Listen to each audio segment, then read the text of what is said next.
remember when For Honor was first announced. It was E3 2015, I was late arriving at Ubisoft's press conference and I was struggling to find a seat. I happened to glance at the screen above me, which was showing an announcement trailer, and it really made me wish I'd been on time and had already found somewhere to park my bum, because I looked at the footage and I thought, yeah, this looks like something I could be into. This looks a lot like Chivalry. The order! If you're not aware of Chivalry Medieval Warfare, then I am forced to conclude you hate running around in a field shouting your head off and getting cut down by big men with swords, because that's pretty much what it is. Chivalry is a first-person, or third-person, melee combat game in which the Knights of Agatha Fear the Lion of Agatha! fight the evil Mason Order Ah! in a series of online matches in which everyone just sort of charges around yelling. I like Chivalry a lot, which is kind of why For Honor has piqued my interest, so without any further ado, here's 6 reasons why I, a lapsed Chivalry player, am excited about For Honor, and 1 reason why I'm not. Number 1, you can deck people with swords. Fairly obvious this one. The main reason I'm intrigued by For Honor is the fact you can smash other people up with swords, a concept Chivalry Medieval Warfare has already established as something very fun to do. Interestingly though, the combat looks very different in For Honor, mainly in the way you get a great deal more information on screen. You can see your opponent's health, what shape their guard is in and when you've broken it, but most importantly, you get visual cues for the sword stance your foe has adopted and when they're attacking. We had none of these things in my day. In Chivalry, you had to watch your opponent and read their movements, letting your sword become an extension of your body. Or, more likely, you'd just sort of flail about a bit and hope you got lucky. Number 2, feinting. This point's more of an extension of the first if I'm being brutally honest, but it's a big enough deal for Chivalry players to be broken out on its own. Remember everything I just said about the game signalling when someone's attacking, letting you get a good read on your opponent in For Honor? Yeah, well, don't believe everything you read, because they can fake it. In winding up for a strong attack, you can cancel that animation and hopefully trick your opponent into parrying a strike that isn't coming, letting you smash them on an exposed part of their body with a real attack instead. Feints are a big part of high-level strategy in Chivalry, and a lot of people hate them, as in strongly enough for it to split the game's community in two. Will people hate them just as much in For Honor? I'm sure of it, and it's going to be hilarious. Number 3, environmental kills. There's this one map in Chivalry Medieval Warfare, right, and it's kind of like an arena, and it's brilliantly stupid. Spikes, flamey things, more spikes, basically mostly spikes, it's got it all. There's something hugely satisfying about kicking someone onto a wall of spikes. Basically, I think it's the bit where they die on a wall of spikes, so I'm delighted to see you can do the same thing in For Honor.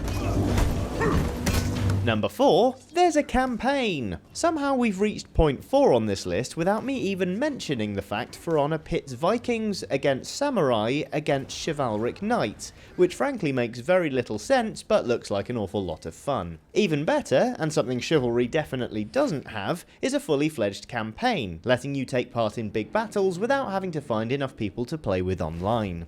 The story, for what it's worth, looks suitably silly for a game that, well, you know, the whole Vikings versus Samurai versus Chivalric Knights thing. See, when the game starts, the 3 factions, that's the Legion, the Chosen and the Warborn, have been fighting for an entire millennium. So you can understand why they're a bit tired of killing one another by now. Just when it looks like peace might become a reality, however, a nefarious group called the Blackstone Legion shows up, and they are very keen on keeping the conflict going. How will it play out? No idea, but it's nice to have a single player element alongside the multiplayer. All we got in Chivalry was a tutorial man with an irrational hatred of pottery. Oh, ugly crockery in my arena! Kick it over. Number 5, you can play as a woman. Alright then. I like it when games let you play as a woman. For one thing, we get interesting characters like Evie Fry or Anna from Overwatch, but it's also nice that everyone gets to be included. Doubtless there are some people who won't be quite so keen on female knights running around in For Honor because historical accuracy, but then let's not forget we're talking about a game in which Vikings and samurais are trying to murder one another. The whole game, in fact, is based in an alternative fantasy history. Remember that 1,000-year war I mentioned? Turns out it was kicked off by a cataclysm that pretty much decimated the planet and made resources very scarce. Scarce enough to fight for 1,000 years over, funnily enough. Oh, and while we're at it, there actually were female knights in a lot of European civilizations during the medieval period. In Britain specifically, they were mostly given the title of lady rather than knight, but their duties were identical, including fighting. So there's that.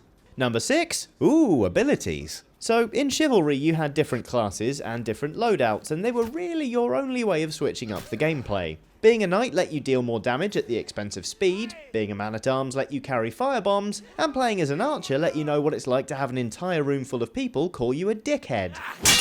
In For Honor, however, there are these things called feats, which let you activate certain abilities like healing yourself in the midst of battle, or calling in an arrow storm to ventilate your enemies. Okay, so they're not the most innovative things we've ever seen, killstreak rewards and power-ups have been around for a long time, but still, it beats being called a dickhead. Number 7.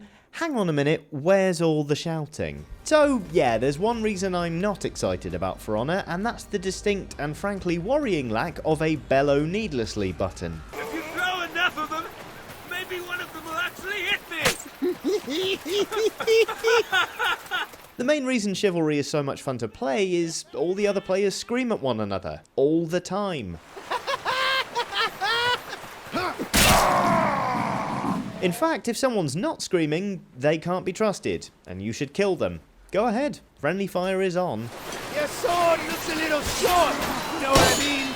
Now, I've done a bit of searching, and so far I can't see any evidence you can shout incomprehensible nonsense at people every waking second in For Honor, and that is deeply troubling.